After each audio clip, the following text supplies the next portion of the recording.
Hello guys, skyrocketing battery expenses void warranties, trapping EV owners.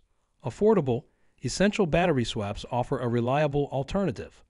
Alright friends, maybe you've seen a video that's quite trending. And the cost of replacing the battery for NIO 5 is $60,000 US. Madness. Absolute madness. And all this is due to a scratch on a plastic production panel.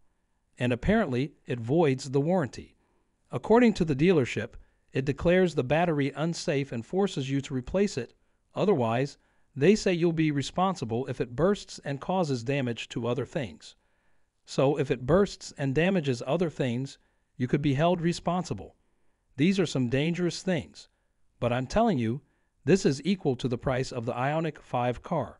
But in China, the cost of replacing the battery can be up to twice the price of the car. You heard it right. How crazy is that? Completely insane. And the brand of the car? You all know this car brand. All right, but we'll talk about it in a bit. So let's look at some examples because replacing the battery in China is very expensive. For example, the cost of replacing the battery for the Xpeng P7 is from 70K to 100K RMB, only the cost of the battery. There is no profit or labor included. And this is only the cost of the battery, about 30 to 40% of the car price. All right, just the battery. Talking about BYD Han, the cost is from 80 to 90K RMB just for the battery, no labor or anything else included. Tesla Model 3 in China is from 130 to 160K RMB, almost half the price of the car. And here's something quite astonishing. Polestar 2, that's the car we're talking about. So the price of the car is 230K RMB, but the cost to replace the battery pack is 540K RMB, almost double the price of the car in China. Absolutely insane. This was what a Polestar 2 owner had to say when their battery pack got a little dent. The cost of replacing the battery pack was almost double the price of the car. Now what will you do? Seems cheaper to burn it. Absolutely crazy. And perhaps you are thinking, generally there is a warranty, there is insurance. You can use insurance, but I'm telling you, navigating through this path is very difficult. That is, this is absolute madness because, for example, there was an online video in which there was a BYD owner, a 2015 BYD owner. He had covered almost 200K kilometers, quite a lot, a very good range, but his battery had completely degraded. When it is fully charged, only a 10-kilometer range is obtained. All right, so maybe he could only cross the road, maybe roam in the neighborhood. Then he had to charge it again. And this is quite bad degradation. So he definitely needs to replace the battery. But the cost of replacing the battery is 80K RMB, all right. And the issue here is, the real issue is this. If you have spent 80K RMB to replace the battery pack, and then you have sold this car in the market with this new battery pack, its value will not be more than 80K RMB. That is, it will be less than 80K RMB, which is completely incomprehensible. This is foolishness. And the problem is that apparently it does not qualify for free battery repair from BYD. Its criteria do not match. There is always something like this. The criteria do not match. Sometimes if you hit a pothole on your bumper or if the door gets scratched, your warranty is voided and you cannot use your free battery replacement. There are always such excuses. You cannot escape so easily. You have to fight for it, okay? And most of the time, you will not get free battery replacement. How difficult it is. Are you really so naive that you think insurance will cover these fees? Absolutely not. They will try to delay this matter until you die, until you retire, until you go to the grave. Okay? They will always stretch this issue for a long time. So no, you can't compel the insurance company to take any action on this. And the policy states that the battery must be in good health. You need to get it checked internally by what's known as an auto inspection agency. Every year, petrol vehicles are required to undergo inspection there.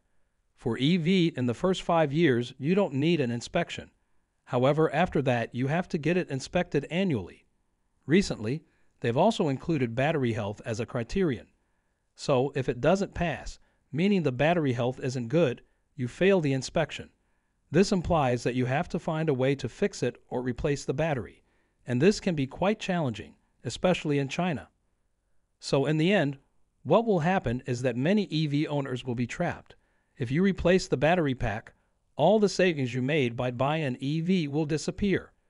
You drive an EV because it's cost-effective. Electricity is cheaper than petrol. But in the end, the entire amount you saved will be spent on a new battery pack. So it's something to think about. Ultimately, everyone will realize why they are saving money just to spend it on another battery pack. It's utterly ridiculous. And why am I not allowed on the road? Because my battery health doesn't meet the criteria. And the company, the brand, isn't fulfilling its part of the warranty. They are saying take the money out of your own pocket. So in the end, everyone will have to face this epiphany. Something is definitely wrong. This is a time that will bring about a significant outcome. And then, people will realize the importance of battery swapping, the capability to remain independent of a single battery pack, and the ability to replace your battery quickly and affordably. It's not just for the sake of energy conservation, but also for situations like these. If there's ever an issue with NIO, a failure in the battery checkup, which I don't believe will happen, but you can just go back by swapping the battery, right? It won't take more than 30 minutes maximum. In 30 minutes, reaching the swap station, swapping, and coming back. So yes, while you might struggle with other EV brands, you're in a bind. Get ready to pay massive fees, my friend. Polestar is charging 540 RMB for a 330K car battery. It's absolute madness. These are senseless things, and it's a trap. In such a situation, what do? You can't drive it on the road because it's not considered safe. You can't sell it because no one would want to buy it. Who would buy a car with a faulty battery? You'd spend that 540K just to get rid of it, to completely wash your hands of it. And that's why, in my opinion, you should only buy an EV that is capable of battery swapping. Otherwise, it'll become cancer like a battery, right? Over time, you wouldn't want that thing in your car. So in China, this is a big issue for all EV, and I think it's just a phase in the end. When people move past this phase, they will eventually understand the importance of battery swaps and buy better cars. Swap. Maybe not NIO, but I don't know if they can't afford NIO. Maybe some sub-brand, a sub-brand of NIO. Maybe NIO partner brands. But everyone is realizing its importance because battery replacement is a big expense for the company. From their perspective, they have a few cars with degraded or faulty batteries, and they have to replace them for free. Absolutely not. Those people just want to quietly hide in a corner and leave them there as they are. You know what I mean. Even from their perspective, all of this makes sense. One day, everyone will have to buy an EV that is better. Swap. Just like how every petrol car now has a petrol nozzle port. Thank you for joining us today. If you enjoyed the video, don't forget to hit the like button and subscribe to our channel for more stock predictions and market insights. Remember to turn on the notification bell so you never miss an update. Happy investing and see you in the next video.